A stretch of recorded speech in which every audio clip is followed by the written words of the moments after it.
Thank you everyone for joining Energy Data Insights on AWS for OSDU Data Platform. This is our enablement webinars that we started last year to make sure that we kind of cover energy data insights innovations and for OSDU Data Platform on AWS, get our partner community together and just kind of have a mechanism to share all the innovations that both AWS and our partners are doing in this area. My name is Yuri Gubanov. I'm the worldwide energy partner solution architect. I'm based in Houston and I have been with AWS for about 3 years and with always doing different roles for about 5 or 6 years now. You can find my information on the screen there. And if you have any inquiries regarding the opportunities with OSDU and AWS and Energy Data Insights, you're welcome to use our shared mailbox, which is OSDU and AWS at amazon.com. With that, let me kind of introduce you to our agenda for today and kick off our presentations. So for the agenda, I'll do a quick recap of where we've been. This is our fourth webinar in the last 2 years, and I wanted to kind of give a quick overview of what we have been doing so far and what is here for this session. Let me, if you're not speaking, if you could please put yourself on mute, I would greatly appreciate that. So the agenda for today is that we'll give a introduction to EDI Product Team and hear the updates from the product team, including the innovations that have been worked by the product team. I will let all the presenters in those respective sessions to introduce themselves. We'll do a quick demo of artificial intelligence AI search for the EDI OSDU on AWS. And then we'll switch to AWS Partner presentation. And today we'll hear about Lyve Services for AWS Energy Data Insights from Seagate Technologies. And we will conclude our session with a call to action, Q&A, and a survey. So just to kind of start off, please make sure to stay till the end of the session. And so have the opportunity to capture your feedback regarding the survey. And the survey also has the opportunity to nominate any of the presentations that you from our broader community want to present in our next sessions. All right, so kind of an introduction if this is your first time attending the webinars. So we've been doing these webinars for about a year and a half now. And we originally started with introduction to energy data insights on AWS and OSDU. And we covered the basic functionalities and we had different partner presentations in the previous sessions. All of those previous presentations are available in our YouTube channel that you can access. And let me go ahead and take this opportunity to post a link. Oops, sorry. Post a link in our chat. Hold on, I accidentally stopped the sharing. So let me restart and show the presenter view. So I'll post, let me go ahead and post the sessions once I actually transition to somebody else for presenting. But all of the sessions are available. And in the previous session, we covered introductions of what Energy Data Insights for OSDU Data Platform on AWS is, what the value of the system is, what is kind of the background of OSDU Data Platform. In our current sessions, we're assuming that you already have some background, what it does, whether it's OSDU Data Platform on AWS and Energy Data Insights.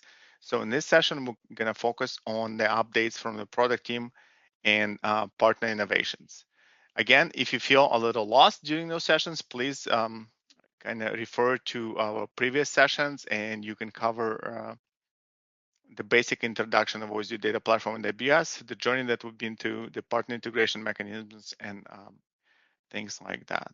So with that, let me go ahead and transition to our first speaker. I think, Wally, that's you.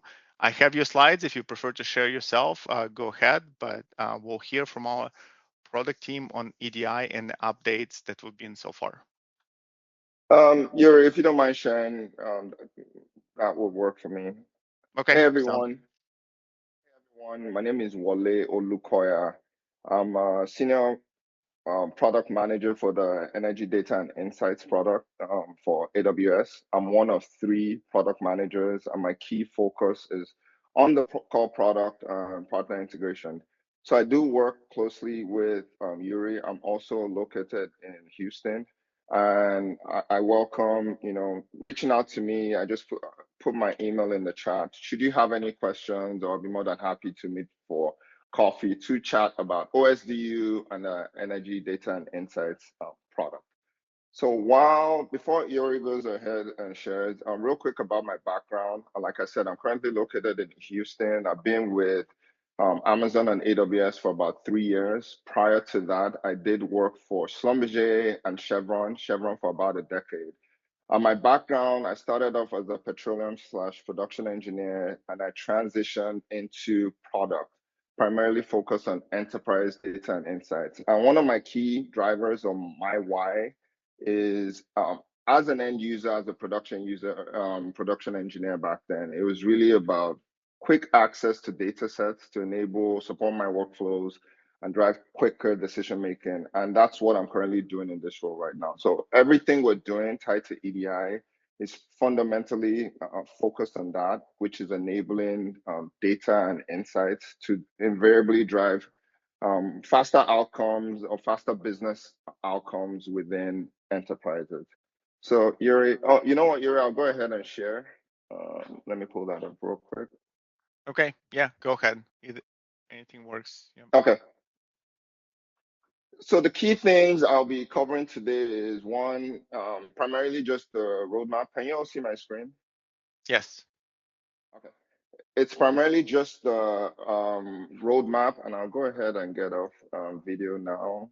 And it's primarily just the roadmap, and I'm going to be passing it over to my colleague, Constantine, to double click on what we've been doing tied to the enhanced search. So stepping back as far as our EDI product roadmap for this year and leading into next year, there's a focus on four key themes, starting with the insights and analytics. And based on what I said earlier, as far as my key drivers, this is targeting more enterprise business users and business outcomes. Then walking through extended workflow integration, optimized data hosting, and core platform capabilities. And under the core platform capabilities, this is really our alignment with the OSDU platform. So as far as things I'll go through, I'll start off with where we currently are with EDI. So in Q1, we currently made available our fully managed platform service. It's primarily targeting enterprise support, where we're also, it's like I said, a fully managed service supported by our internal AWS managed service team that comes with monitoring observations and being able to support our enterprise customers as far as how they utilize EDI, that OSDU offering. Some of the key features we currently have is one, we've enabled integration with non-OSDU aware apps. Also, our EDI offering is powered by what we call our smart ingestion, which is basically speeding up the way we are able to ingest OSDU and non-OSDU data sets.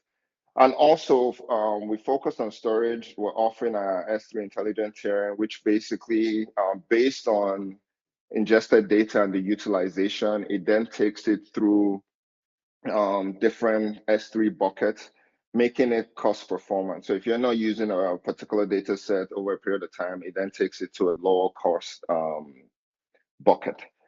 As far as our outlook for this year and going into next year, so I'm going to start at the bottom, which is the core functionality and aligning with OSDU. So we're going to continue to align with the key outputs of the forum as far as M releases, and even when we transition into Venus. In Q2, we're going to be pushing out our M24. So in line with the forum's M24. We would repackage it, integrate it with AWS services, and that's going to be made available in Q2.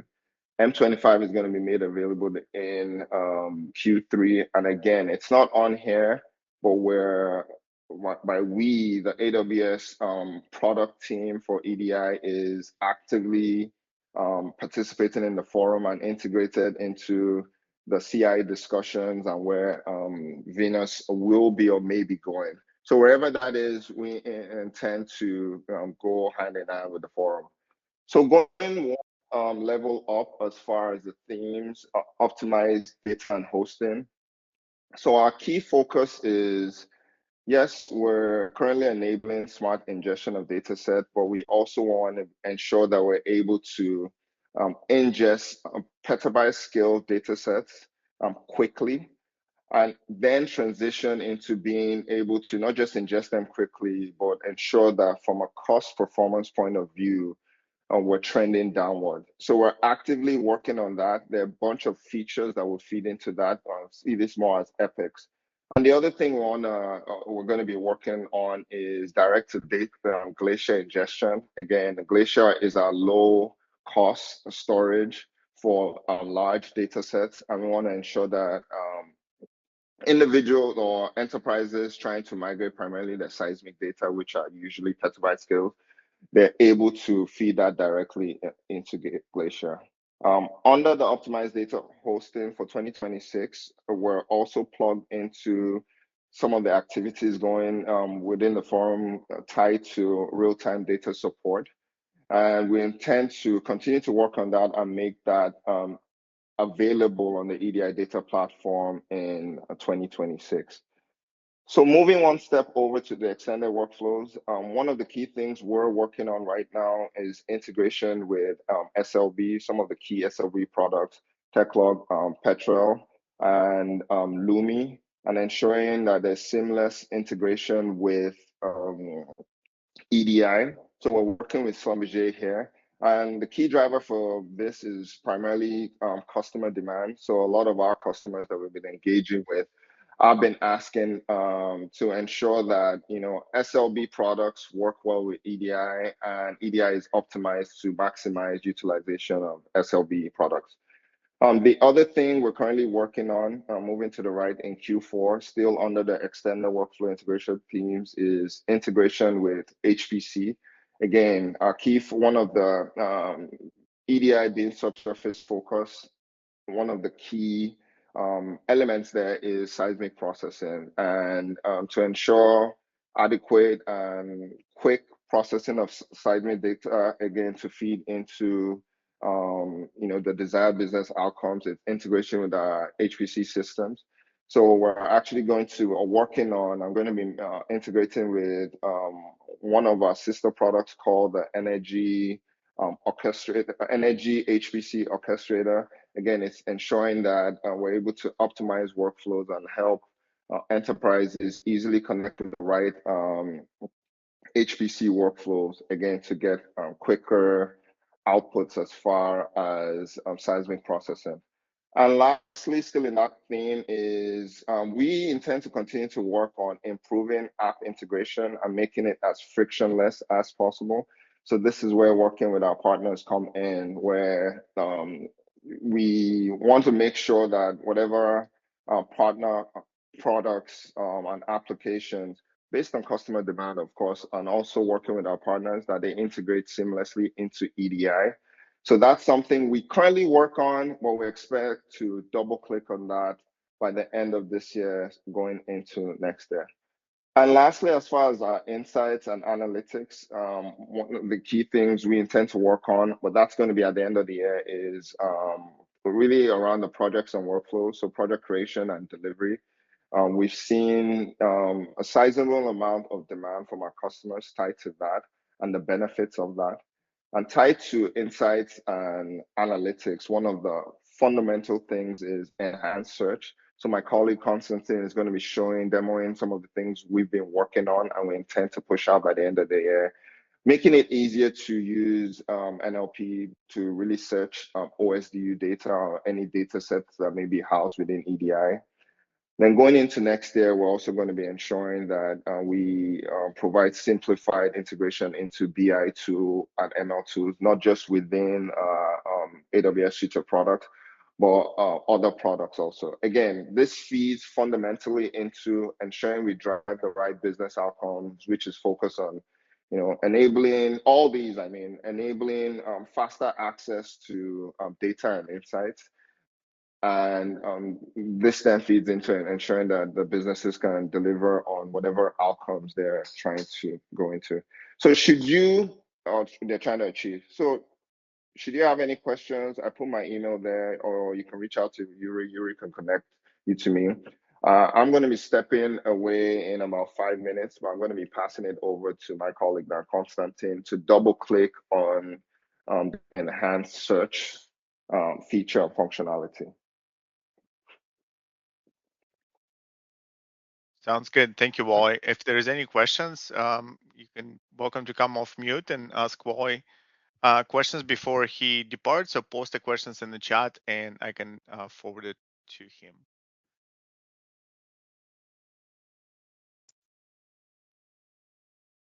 All right. I don't see any questions. So Constantine, the floor is yours. If you want to go ahead and share yourself, I think you have a demo, so it's probably the best. And I turn it over to you if you can quickly introduce yourself and the demo that you'll be doing. And the floor is yours. Thank you very much. Nice to meet everybody here. I'm Konstantin Vavarakis. I'm a senior Gen AI architect in the energy business unit under the products and solutions team. So I work side by side with Wole. And I've only been focused on OSDU for the past 6 months, but I'm bringing Gen AI capabilities to OSDU to make everything easier for everybody to use. Prior to AWS, I'm trained exploration geologist, petrophysicist with a side of computer science for 12 years prior to AWS. And I've been at AWS for about 5 years now, focused on energy customers, upstream, midstream, downstream, even renewables. And for the past while, I've been building AI search capabilities into OSDU on AWS. And I'm going to walk you through that right now. Constantine, are you sharing your screen? I am about to. Okay, cool. Thanks. Just need to get things mapped around and make sure I share the right thing.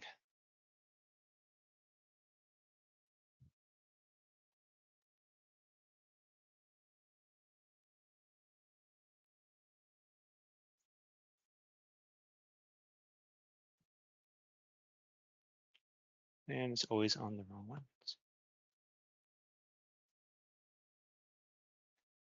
Right. Can you see my screen share? Yes, and it's in a presentation mode, so looks good. All right. So there are some challenges with doing searches on OSDU, which I have found. It is a great data structure of how to keep your data in nicely organized ways, but it is also kind of complex. The search query terminology is a little on the trickier side, where the nested data types and different types of schemas, custom schemas, and there's very, very many of them. And it is a great data structure, but for the end user, it is sometimes hard to explore what data you have available to you. And that's kind of the challenge I identified. And how can we take new technologies like Gen AI, especially the newer models, to come in and solve these challenges? So I set out with a goal to focus on making this easier. How can people find and explore their data using natural language processing? Like, just ask a question and go find the right data. So focus on building it to be available not just for people to ask questions about it, but as a tool for other agentic AI workflows.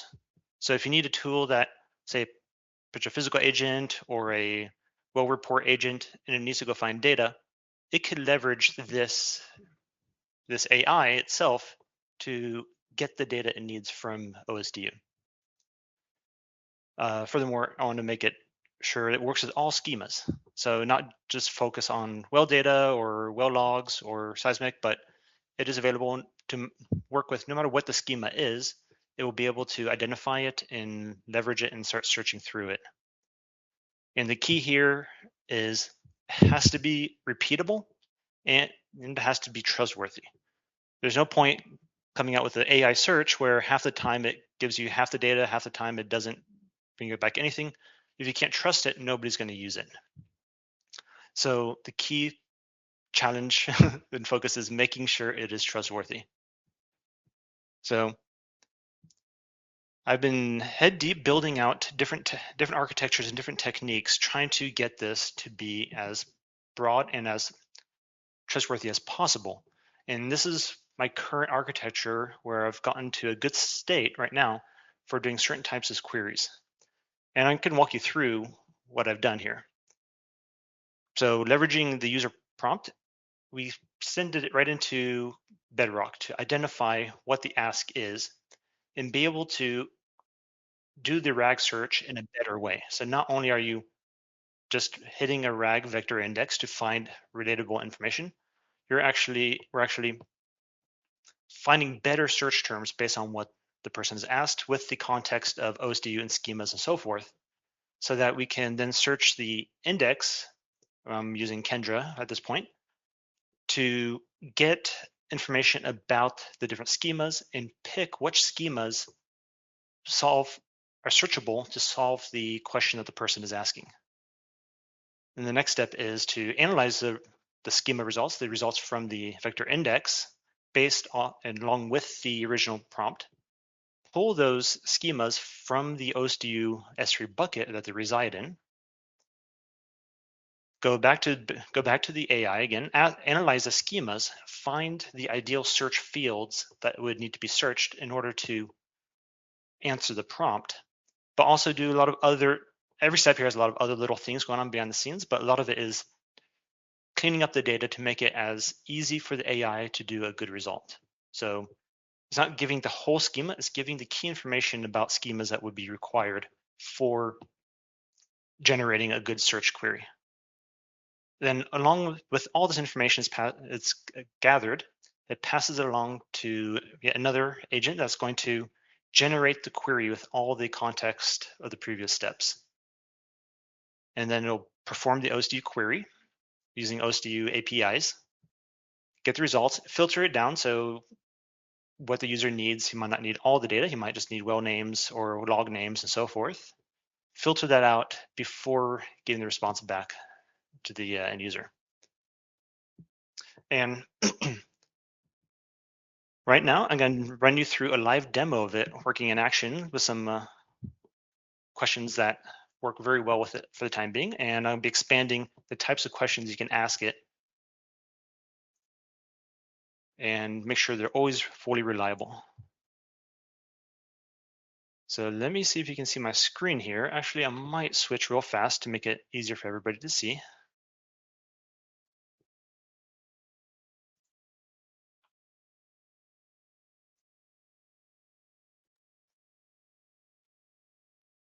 So I haven't built a UI yet for this for demo purposes, but I am using Jupyter Notebooks here to interact with it. So I'm going to come ahead and import the custom functions that I've built. And I'm going to ask a basic question here. Which wells have both GR, gamma ray, and sonic logs? And this is connected to OSDU M24 instance I have running on my AWS account, which has been pre-populated with a bunch of different types of data. So I'm going to execute that. And it's going to go through the steps now. So it's getting the responses. It's generating the search criteria. It found the right schema to use in the query. Now it is a little slow at times because I am sending a lot of data to the models. But you can see here, within 30 seconds, it is generated, executed, and responded with the response. And here's the results that came back. And it returned all, this is the correct answer, I had 1,686 well logs present here. So this is the correct answer, and it'll pass back all the data that we want to get back. So fine-tuned. And I've run this maybe 100 times already, and it's always come back correct. So the reliability and repeatability has proven very good for these kinds of questions. Or let's go to the next question. What whales are from the TNO data source? And that's metadata that's within these different schemas. And I'm going to run that one too.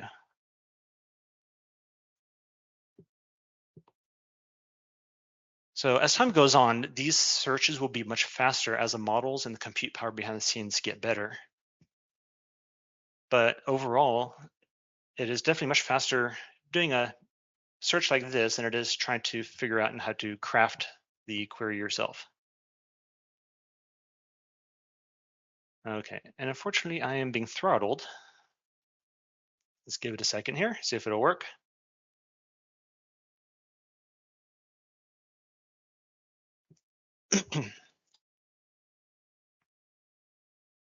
Okay. Fortunately, I'm running too many queries and too fast, and unfortunately, I am being throttled.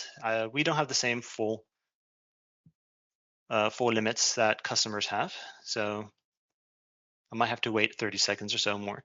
But I'd like to point out, like, you can ask questions like, what whales are from the TNO data source? So I have data loaded up in there. What are all my basins that I have available in my data set? Or another question is, what whales are in the North Sea basin? So let me go ahead and say, what are all my basins that I have available? Hopefully it'll work this time and not throttle.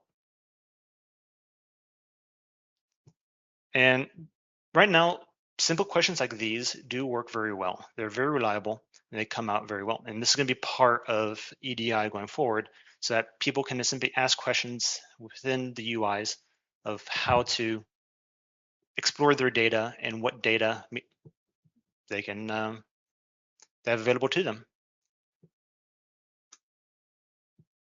Okay, great. Looks like this one's gone ahead. It should come back with 2 basins that we have available.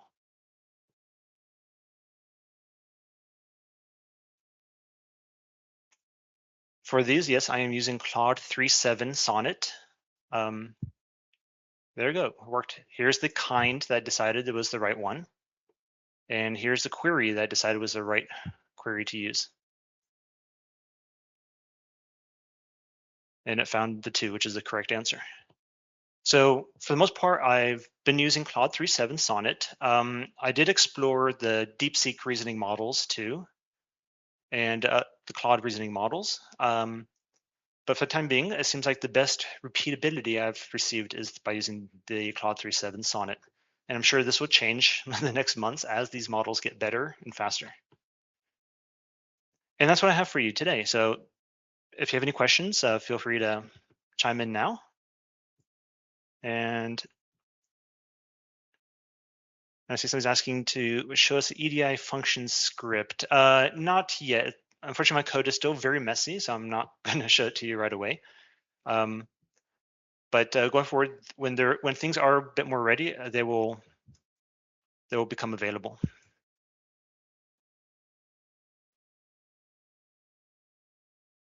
All right. Any other questions?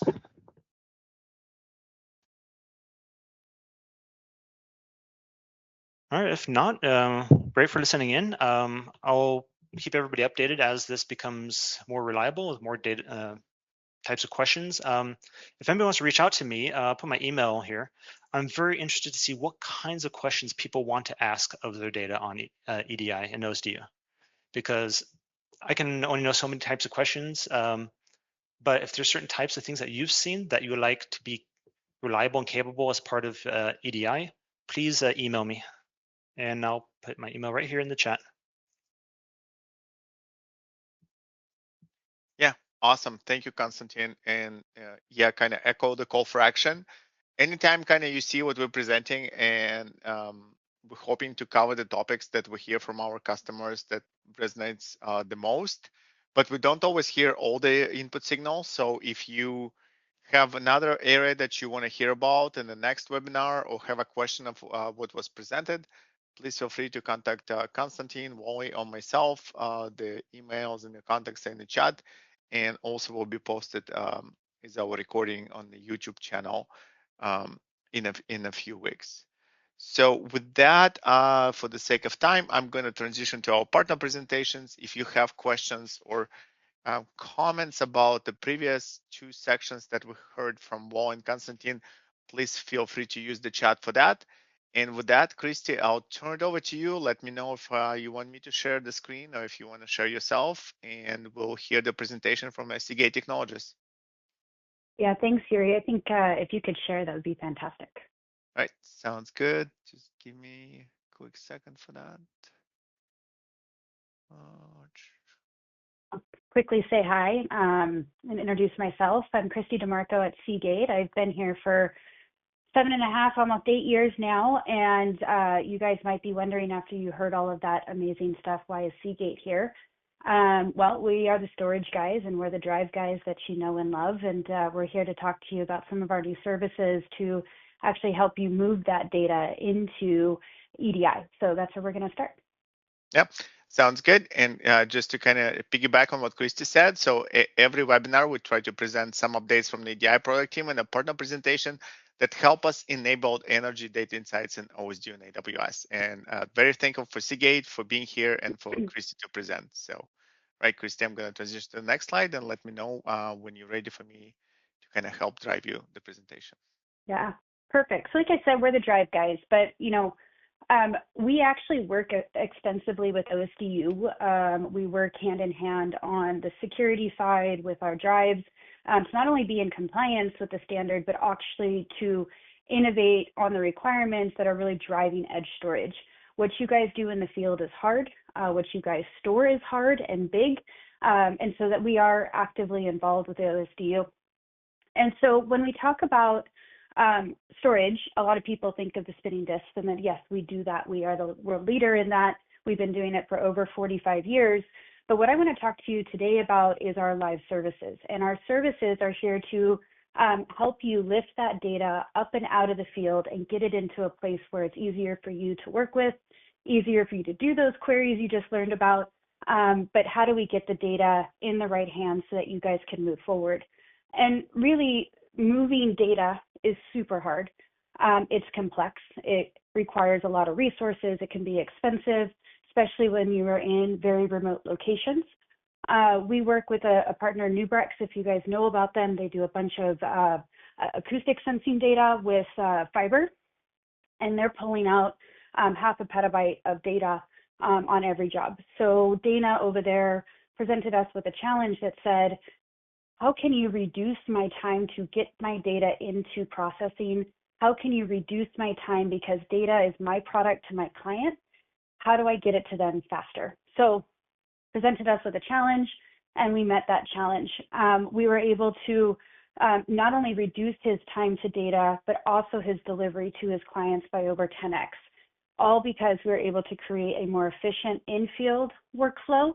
We were able to ingest that data into cloud where he needed to work with it. And then also he was able to archive all of that data for his clients for later perusal, if you will. So when Yuri and I met last August at, maybe it was the August before that, don't remember, but we were at Image and we started talking about EDI. And we said, well, what's the main challenge of that data? Data is big. It's hard to get there. So how can we present a complementary solution to really simplify that data management, accelerate those workflows, and really let EDI do its magic and make sure that it's compatible with OSDU? You can go ahead and go to the next slide. Thanks, Yuri. So Seagate Lyve, what is it? It's a combination of actual physical storage that goes out into the field. We call them Lyve mobile arrays. It is a highly performant, ruggedized, ready for field environment storage. Comes in 120 terabytes of SSD that we can deliver to the field. It is really a direct attach storage, so it removes some of the connectivity issues that you might have. It can directly attach into any of those environments where, whether it's coming directly off of a some sort of system that's actually creating the data, or you have a machine that's sitting there that is aggregating the data. You can actually store directly off of our devices. You can pre-process straight off of them, et cetera. So it's highly performant storage, very modular, scalable in that way. So have a project out there, you think it's about 200 terabytes, we'll send you a couple devices. You're like, oh crap, nope, it's more than that. We'll send you more devices. So that's kind of how the Lyve mobile stuff works out in the field. And then our data transfer services are really about how fast we can get that data out of the field into whatever bucket you guys need it to go into. So we call that our data transfer services. We have global data centers where those devices would plug into, and it can go to whatever S3 bucket you want. We have some solutions there as well, how we can help you get it across regions, but we are here to be the data logistics provider for you guys. Like I said, it's complex, it can be expensive, so we're really here to help offload a lot of those requirements, a lot of the heavy lifting, no pun intended, but how can we help you get the data into the hands of the people that really need to use it? So that is what Lyve is here for, and that is our actual service that we present. So you don't have to go and buy the storage. You don't have to go and try to find a data center off of some port that a ship just came into. Whatever it is, we can help offload that for you. So it's really about solving data complexities. That's our job. And when we look at edge and field data, it represents some of the craziest workflows that we've ever seen, whether it's coming off of autonomous vehicles in the ocean, on land, whatever. It's coming off of wind farms. There's just data that is being created that is crazy hard to deal with. Very, very small files that create a very large volume of data. So it's hard, it's complex. These are just some of the workflows or use cases that we currently are helping people move data in and out of. But we also do kind of that, what we call first to middle mile. So middle mile, you might have data sitting in an edge data center / office / hotel room. We've had a lot of those before, that you have some sort of ecosystem set up, and then you want the data to move. We have from just this shoebox size mobile array that can go in field, very small footprint, to other accessories that can actually be created in this edge environment, whether it's an office location or whatever, to help your data go faster. And then again, you just take this shoebox size device and send it to us, and we will then upload it to wherever it needs to go. So we have a lot of different ways that we can be very flexible to fit into your existing workflows, existing equipment, so you don't have to go and create, new purchase recs to go create, buy new equipment. We are here to just really fit into your existing stuff. So when we talk about, I think click to the, oh yeah, you're good, Yuri, thank you. So what we talk about is having on-demand field-ready storage. We are here to support you in, you can be leaving to go to some project out on some oil well and you're like, I need storage. Okay, we have a very easy, what we call our management portal.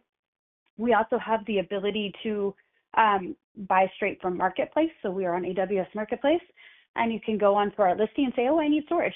I need it to be shipped here, and I want you to put it into this AWS bucket. No problem. We can do that within 48 hours. Okay, so again, it's very highly available, ready field storage for you guys to order. We talk about security. We talk about depending on the use case, there's different levels of security and data compliance. Our InfoSec teams are always very interested in how we move and share data. We're sensitive to that. We know that you guys have to live in that world of data security, and that's one of our key pillars in from building the actual drive itself to this external device. Security is always front of mind for Seagate.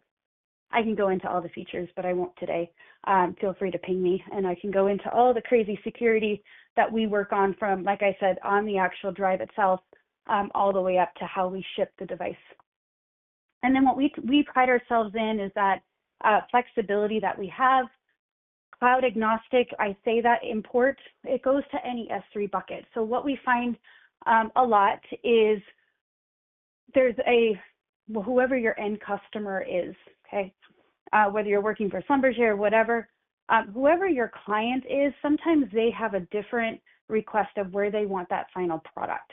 And so when we say we're cloud agnostic, we have a couple of options on the screen of how we can help you get data into other places, but we all know that we need to make sure at the end of the day, it's what the client wants and where it's delivered. So when we talk about how we integrate with the EDI platform, we are the front end of all of that. So we can send that device out to the field or wherever the data needs to be put on the device.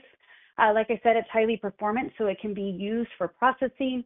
It can be used for pre-qual, whatever it is that you guys need to do on the device itself. Sometimes people don't want to. Sometimes on a vessel, they have, you know, your little floating data centers, and you have your own equipment or machines that you want that data to pull onto.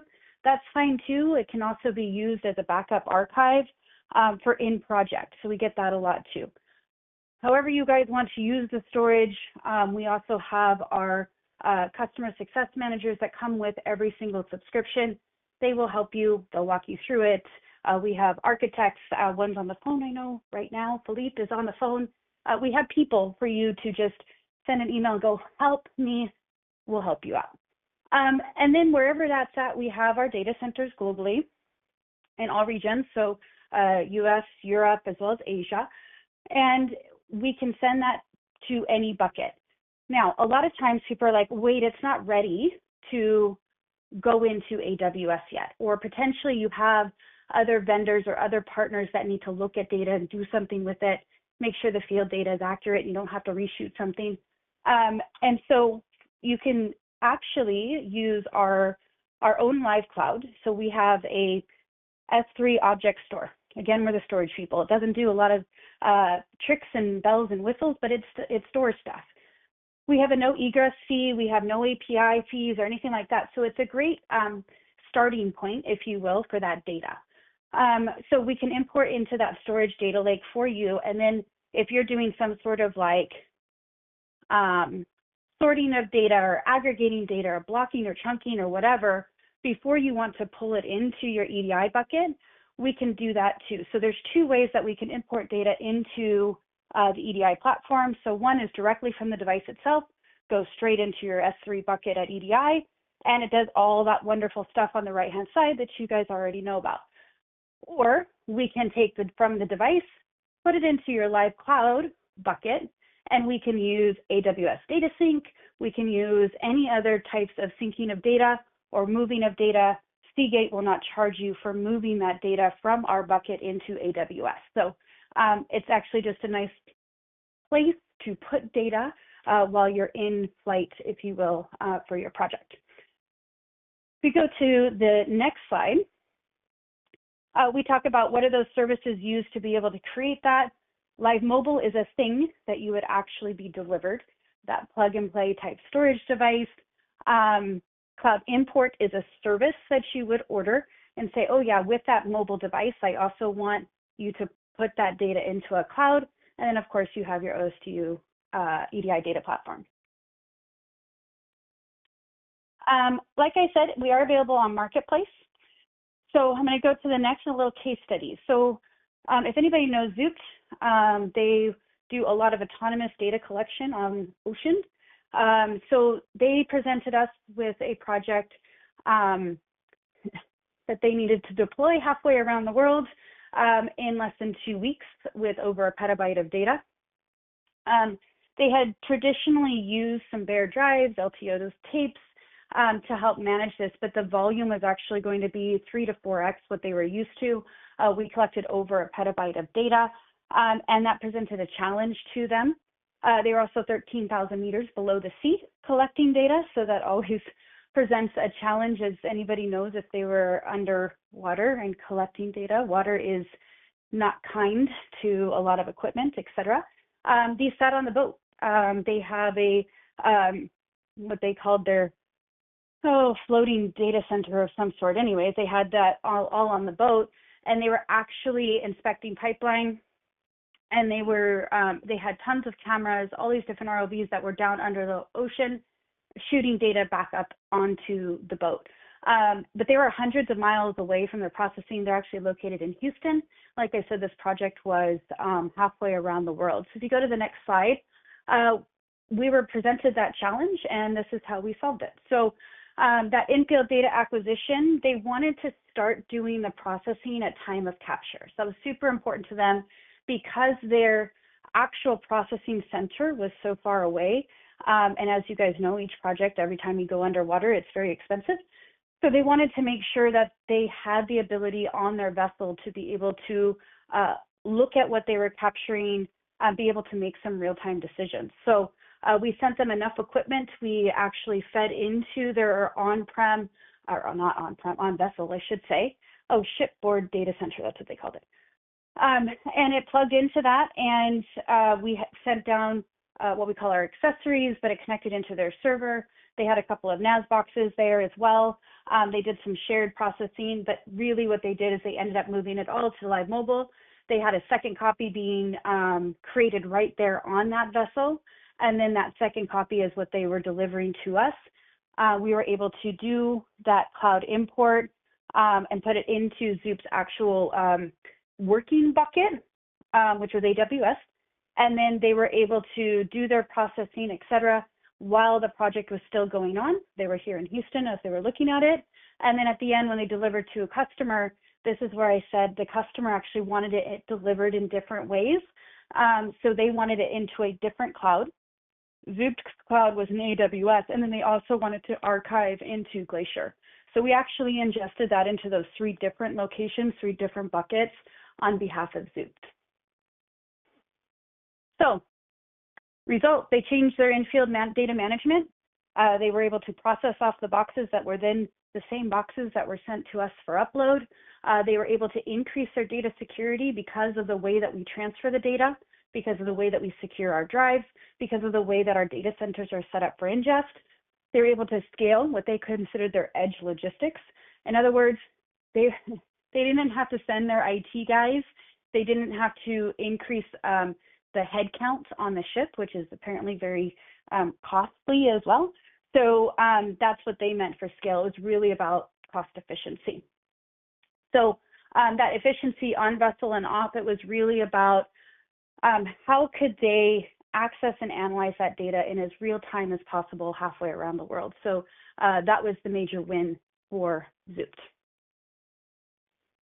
So in summary, we want to work with anybody who needs to help and move data.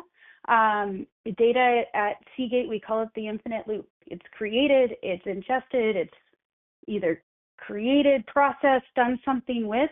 We want to preserve it, we want to archive it, and then we get to use it again and create it again, and the loop just keeps going on. So we want to help you with all of that and really help you to get that data into the platform to process, to query, to do your magic on it as quickly as possible. With that, I am putting my email address as well in the chat, and I am happy to answer any questions. Awesome. Thank you, Christy, for a great presentation. Yeah, and I'm glad to see how AWS and Seagate Lyve can collaborate together to deliver data for Energy Data Insights and OSDU Data Platform AWS. So with that, I'm going to put a survey up and just encourage everybody to scan the link and please give us some feedback. If you're attending this webinars for the first time, this is a pretty much driven by AWS Partner organization. And we're trying to highlight both partner solutions and our Energy Data Insights on AWS offering for OSDU Data Platform and cover as many topics as the community wants. So when you rate this webinar, there's a link there for the comments. So please put in the comments what you'd like to see more, any specific topics. If you are AWS partner and you want to present your solutions, please make sure to list that as well, and we will contact you and try to slot you in the future webinars. We're probably going to transition this year from the quarterly to maybe like a half a year cycle, so maybe 2 a year. So the next one that we're planning is most likely going to be around August of this year. Again, it's going to be a similar format, some updates from the technical team and some updates from the partners. But with that, Thank you very much for joining, and I appreciate everyone who called in today and were able to participate. I'm going to pause the recording and just open it up for questions if anyone want to come off mute and ask any questions that are not recorded. And the recording of the webinar itself is going to be available. Let's just aim for about 2 to 4 weeks from today on the same YouTube channel that I shared previously. So thank you so much, and thank you for all the presenters who contributed to today's webinar.